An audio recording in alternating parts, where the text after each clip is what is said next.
Good morning students. ఇవాళ video number 17 stroke S and Z. నిన్న వీడియోలో మీకు సర్కిల్ ఎస్ అండ్ జెడ్ చెప్పాను. దీన్ని బట్టి మీకు అర్థమైంది ఏంటంటే ఈ ఎస్ అనేటటువంటి ఆల్ఫబెట్కి కాన్సనెంట్కి రెండు ఫారమ్స్ ఉన్నాయి. ఒకటి స్ట్రోక్ కాన్సనెంట్, రెండోదేమో సర్కిల్. రైట్. ఇప్పుడు పారా నంబర్ 47 ఈ stroke S and Z chapter తీయండి. దీంట్లో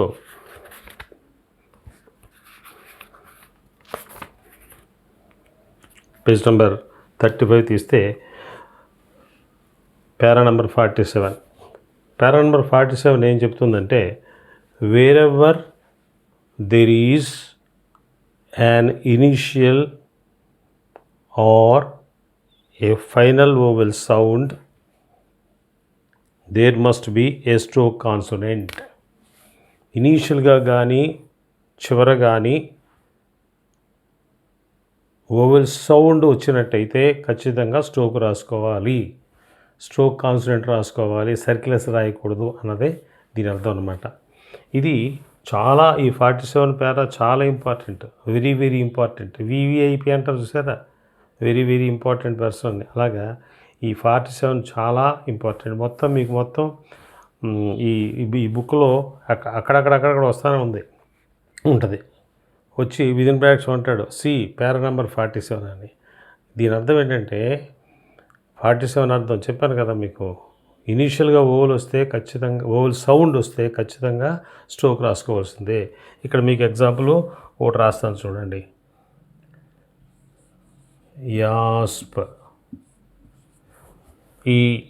ఈ వర్డ్లో మొట్టమొదటి ఓవెల్ వచ్చింది కదా, అప్పుడు ఈ ఎస్ని స్ట్రోక్ రాసుకోవాలన్నమాట. యాస్ప్ ఖచ్చితంగా. లేకపోతే ఓవెల్ రాకపోతే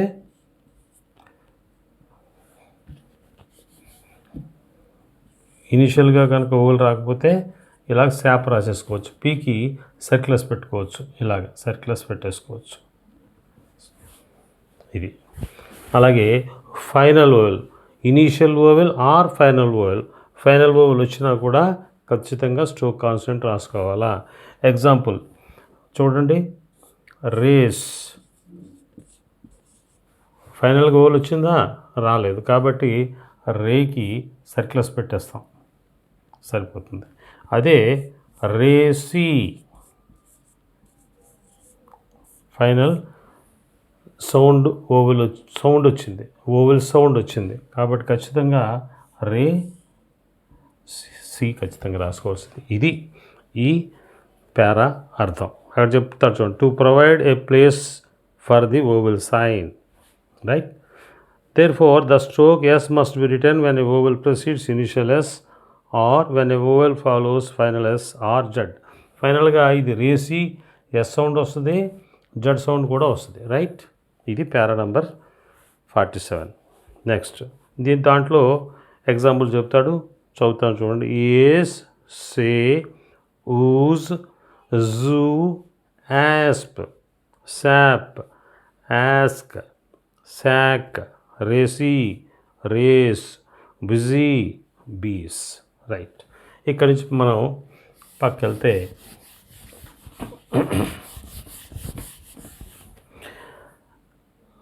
పారా నంబర్ 48.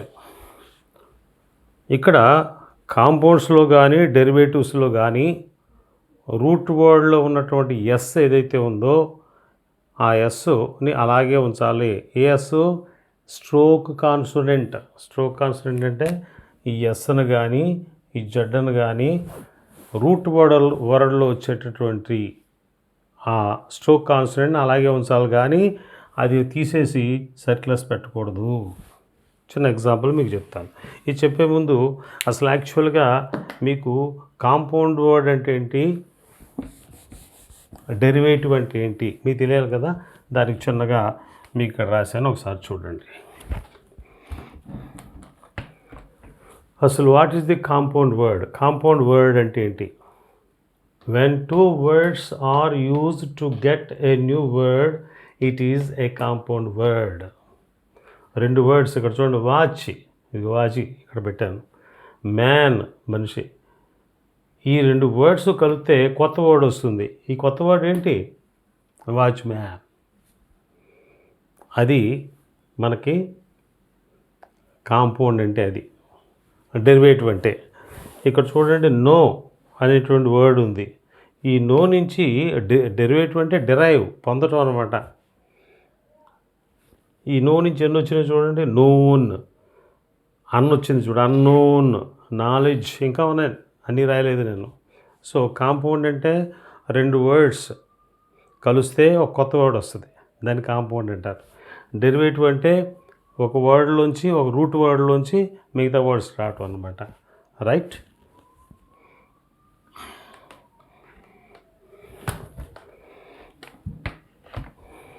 ఇక్కడ చూడండి, సాబించ్, సాబించ్. సా అనేటటువంటిది ఒక వర్డ్, బెంచ్ అనేటటువంటిది ఒక వర్డ్. ఈ 2 కలిపినప్పుడు మనకి ఈ రూల్ చెప్పలేదనుకోండి, ఇది ఈ కాంపౌండ్లో రూట్ వర్డ్ అలా ఉంచేయాలన్న రూల్ చెప్పలేదనుకోండి, మనం ఎలా రాయొచ్చు చూడండి. బెంచ్, సా చూడండి, సా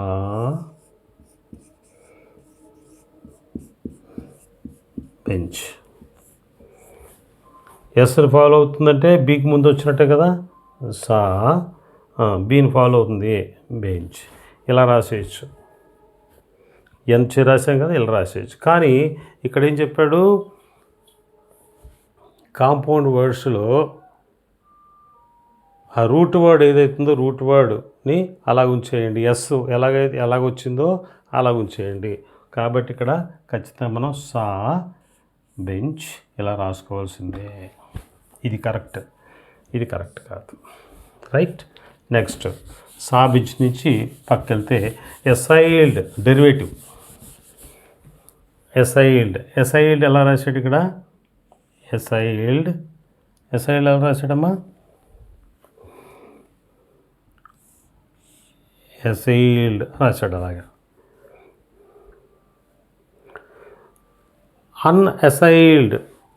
అన్ఎసైల్డ్ ఏం చేశాడు? ఇలాగా కలిపేశాడు. ఈ ఎసైల్డ్ ఇలాగా సర్క్లెస్ రాయాల. దీంట్లో ఎసైల్డ్ ఎలాగ ఉందో ఎసైల్డ్ అలాగ ఉంచేసి డెరివేటివ్స్ కలపాలి. అలా కాకుండా ఈ రూల్ మనం చెప్పలేదు అనుకోండి, మనం ఎలా రాసి ఉండేవాళ్ళం? అన్ఎసైల్డ్ ఎలా పెట్టేసేవాళ్ళం. చూడండి,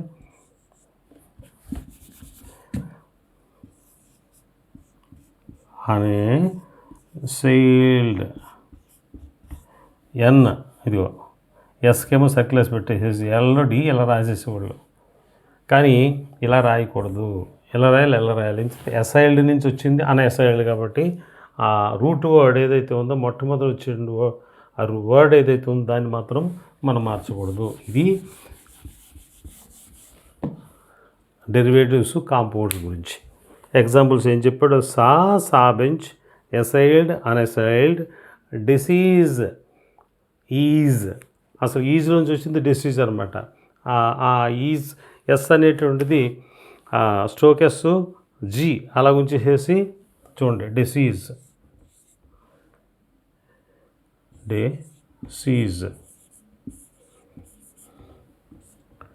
ఇంతకుముందు సీజ్ అనేటువంటిది మనకి రూట్ వర్డ్, దీని నుంచి వచ్చిందే డిసీజ్. ఈ సీజ్ ఎలా ఉంది? ఇలా ఉంది, అంతేనా? ఎలాగిచ్చాడు seize? Is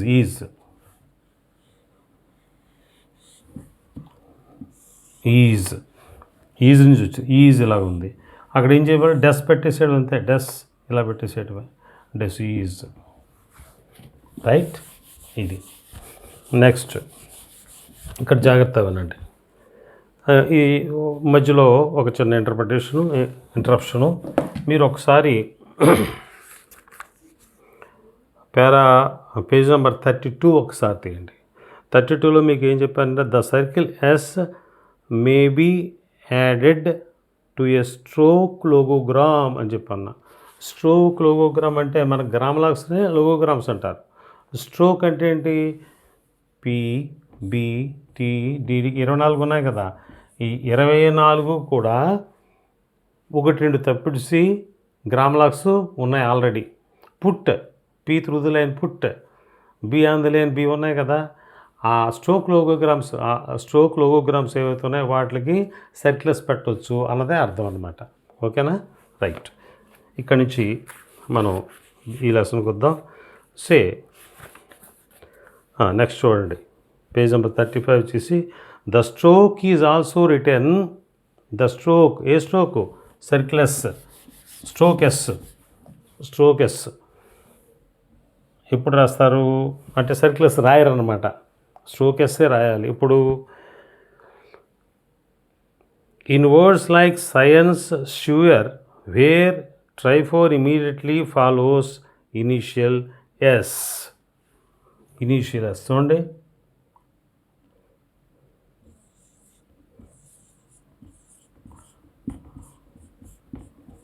science initial S, మొట్టమొదటి వచ్చేటువంటి ఎస్ కనుక ట్రైఫోన్ ఫాలో అయినట్టయితే ఆ ఎస్ ఖచ్చితంగా మనము స్ట్రోక్ ఎస్ రాయాలా. ఇది అయా కదా. సో సైన్స్, అలాగే suer. Right. Next, in words like seize, చూడండి, seize,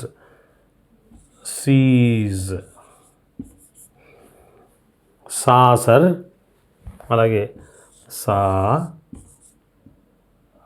saucer, where initial S is immediately followed by a vowel. Vowel follow అవుతుంది, అలాగే ఎస్ఆర్జెడ్ ఫాలో అవుతుంది. ఇక్కడ ఓవెల్ ఫాలో అయింది, అలాగే ఎస్ ఫాలో అయింది. ఇనీషియల్ ఎస్ కనుక ఓవెల్ ఫాలో అయ్యి మళ్ళీ ఇమీడియట్గా ఎస్ కానీ జెడ్ కానీ ఫాలో అయినట్టయితే అది ఖచ్చితంగా స్ట్రోక్ రాయవలసిందే. ఇలాగ సీజ్, సాసర్. ఈ రూల్ పెట్టలేదనుకోండి, ఏం చేస్తాం? సికి సర్కిల్స్ పెట్టేసేసి జెడ్ రాసేస్తాం. సీజ్, జెడ్కి ఇక్కడ ఇలా పెట్టేస్తాం. ఇలా పెట్టొద్దు, ఇది rule. Number 3, in words like sinuous, tortuous, joyous, where the final syllable as is immediately preceded by a diphthong. మీకు ఆ సిలబుల్ గురించి ముందు అందుకనే చెప్పాను నేను. దీంట్లో ఈ సిన్యూయస్లో ఈ సిలబుల్ ఒకసారి చూడండి. సిన్యూస్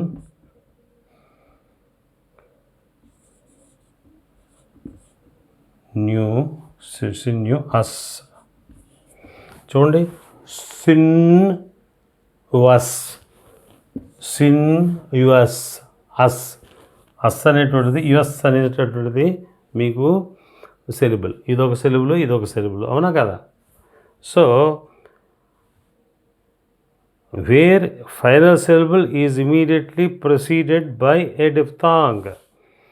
అస్ అనేటటువంటి దానికి ముందు డిఫ్థాంగ్ కనుక వచ్చినట్టయితే ఖచ్చితంగా అది మనం ట్రైఫోను రాయవలసిందే, పూర్తిగా స్ట్రోక్ అంతా రాయవలసిందే ఇమీడియట్లీ డిఫ్థాంగ్ వచ్చినట్టయితే. In words like sinuous, tortuous, joyous, where the final syllable ous is immediately preceded by a diphthong. చూడండి, సిన్యూస్ అస్ కదా, ఈ డిఫ్థాంగ్ వచ్చింది కదా. సో అప్పుడు పూర్తిగా మనం రావాల్సిందే సిన్యూస్. ఇది ఈ ట్రైఫోను ఏదైతే ఉందో టిక్ దేనికి సంబంధించింది? అస్సకు సంబంధించింది. రైట్. అలాగే టార్చుయస్ అలాగే జాయస్ జాయస్ జాయస్ అస్కి ముందు కనుక డిఫ్తాంగ్ వచ్చినట్టయితే మనం ఖచ్చితంగా స్ట్రోక్ ఎస్ రాసుకోవాల్సిందే. ఇదండి ఎక్సర్సైజ్ నెంబర్ 27. ఇది మీకు స్ట్రోక్ ఎస్ అండ్ జెడ్. దీంట్లో మీకు గ్రామలాక్స్ ఒకసారి చెప్తాను చూడండి. Grammalogues me, M above the line me, M on the line him already చెప్పేసుకున్నాం. M circle S above the line myself, himself, circle S P on the line specially, circulus P through the line speak, circulus B on the line subject subjected, circulus B on the line several. మీకు exercise number 27లో 2-3 words చెప్తాను తీసుకోండి. ఏం చెప్తానంటే first line, second line, third line, fourth line, fifth లైన్లో first చెప్తాను. ఒకసారి dictation తీసుకోండి. యాసిడ్స్ చదువుతున్నాను చూడండి ఒకసారి. Acids, seed, peruse, sea, pious, nice. అలాగే 28లో చివర వర్డ్స్ చెప్తాను అన్నీ కూడా. Essayed, colza, Isaac, aces, uneasiness, ingenuous. ఇవ్వండి. ఎక్సర్సైజ్ నెంబర్ 29 కూడా ఒక లైను మీకు చదివి వినిపిస్తాను. I am assuming you will like to see the details of the sales of the new books on Siam, and I am asking the cashier to give these up to this week.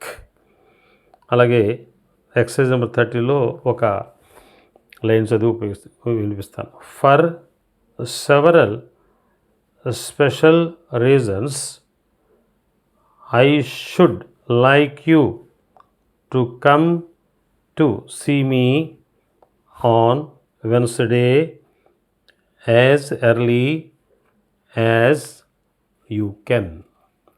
Right.